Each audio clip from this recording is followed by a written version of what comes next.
પ્રિય મિત્રો, જય શ્રી કૃષ્ણ. આપ સૌનું હાર્દિક સ્વાગત છે તમારી પોતાની આધ્યાત્મિક યુટ્યુબ ચેનલ પર, જ્યાં આપણે શાસ્ત્રોના ગુપ્ત રહસ્યોને સરળ ભાષામાં સમજવાનો પ્રયાસ કરીએ છીએ.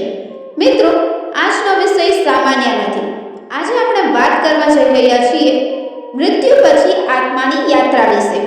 આજે આપણે સમજીશું કે ગરુડ પુરાણ અનુસાર આત્મા પશુ યોનિમાં કેમ જાય છે અને તેમાંથી બચવાના 3 સૌથી શક્તિશાળી ઉપાય કયા છે. શું તમને ખબર છે કે મનુષ્ય જન્મ 84 લાખ યોનિઓ પછી મળે છે અને જો આ જીવનમાં આપણે ખોટા કર્મો કરીએ તો ફરી પશુ, પક્ષી કે કીડા મકોડાની યોનિમાં જવું પડે. ગરુડ પુરાણ કહે છે કે મનુષ્ય જીવન એ મોક્ષનું દ્વાર છે, પરંતુ અજ્ઞાન તેને પશુ યોનિમાં ધકેલી દે છે.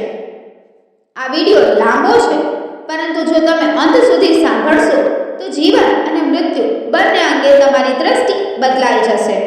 વિડિયો શરૂ કરતા પહેલા વિનંતી છે, લાઈક કરો, શેર કરો અને ચેનલને સબસ્ક્રાઇબ કરો. ચાલો હવે શરૂ કરીએ. મિત્રો, ગરુડ પુરાણ હિન્દુ ધર્મના 18 મહાપુરાણોમાંનું એક છે. આ પુરાણમાં ભગવાન વિષ્ણુ પોતે ગરુડજીને મૃત્યુ પછી આત્મા સાથે શું થાય છે તેની સંપૂર્ણ માહિતી આપે છે. આ પુરાણ માત્ર મૃત્યુ વિશે નથી, પરંતુ કર્મ, ભોગ, ન્યાય અને પુનર્જન્મનું સંપૂર્ણ શાસ્ત્ર છે.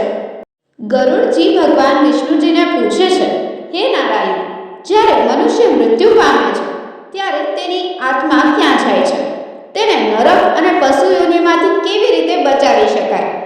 ભગવાન વિષ્ણુ કહે છે, મૃત્યુ પછી આત્મા યમદૂતો દ્વારા યમલોક લઈ જવામાં આવે છે. ત્યાં કર્મોના આધારે નિર્ણય થાય છે. પછી આત્મા નરક ભોગવે છે અને ત્યારબાદ નવી યોનિ મળે છે. ગરુડ પુરાણ અનુસાર અહંકાર, લોભ અને વાસનામાં જીવેલો મનુષ્ય પશુ યોનિ પામે છે. ધર્મ અને ભક્તિથી જીવેલો મનુષ્ય ઉચ્ચ લોક અથવા મોક્ષ પામે છે. ઉદાહરણ તરીકે, જે મનુષ્ય ધર્મનો ઉપહાસ કરે છે એને કૂતરાની યોનિ, જે પર સ્ત્રીગામી છે તેને ભેડિયા અથવા વાંદરાની યોનિ, જે માતા પિતાનું અપમાન કરે છે એને કાગડો અથવા સાપ, જે દયા વિના જીવ હિંસા કરે છે તેને વિવિધ પશુ યોનિ મળે છે.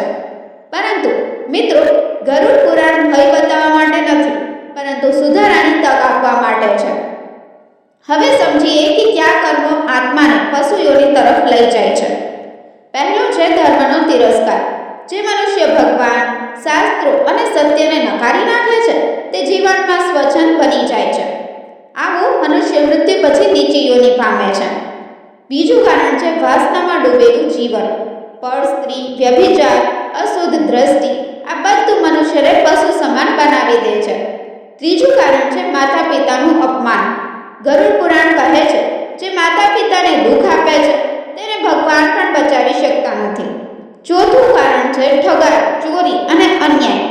જે મનુષ્ય બીજાના હક છીનવે છે તે પોતાની માનવતા ગુમાવી દે છે. પાંચમું કારણ છે નિર્દય હિંસા. માત્ર સ્વાર્થ કે મજા માટે કરેલી હિંસા આત્માને પશુ યોનિ તરફ ધકેલે છે. હવે આવીએ સૌથી મહત્વના ભાગ પર. આત્માને પશુ યોનિમાંથી બચાવવાના 3 મુખ્ય ઉપાય. પહેલો ઉપાય છે સત્કર્મ અને ધર્મમય જીવન. ગરુડ પુરાણ સ્પષ્ટ કહે છે, કર્મ જ યોનિ નક્કી કરે છે. સત્ય બોલો, દયા રાખો, અહિંસા પાળો, દાન અને સેવા કરો, બ્રહ્મચર્ય અને સંયમ રાખો. જે મનુષ્ય જીવનભર ધર્મનું પાલન કરે છે તે મૃત્યુ સમયે ભયમુક્ત રહે છે. બીજો ઉપાય છે ભગવાન વિષ્ણુજીની ભક્તિ.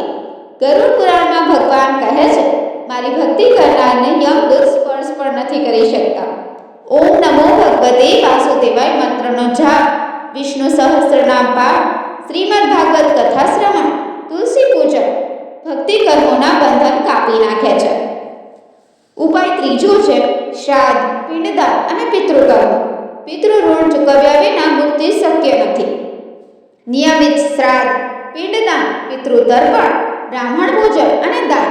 ગરુડ પુરાણ કહે છે, સંતુષ્ટ પિતૃ આત્માને ઊંચી યોનિ આપે છે. વધારાનો એક મુખ્ય ઉપાય છે ગાયત્રી મંત્ર જાપ, માંસાહારનો ત્યાગ, ગૌ સેવા, અન્નદાન, અંતિમ સમયે ભગવાનનું નામ. પ્રિય સત્કર્મ, ભક્તિ અને પિતૃકર્મ આ ત્રણેયને અપનાવશો તો ગરુડ પુરાણ અનુસાર આત્મા પશુ યોનિમાં ક્યારેય નહીં જાય.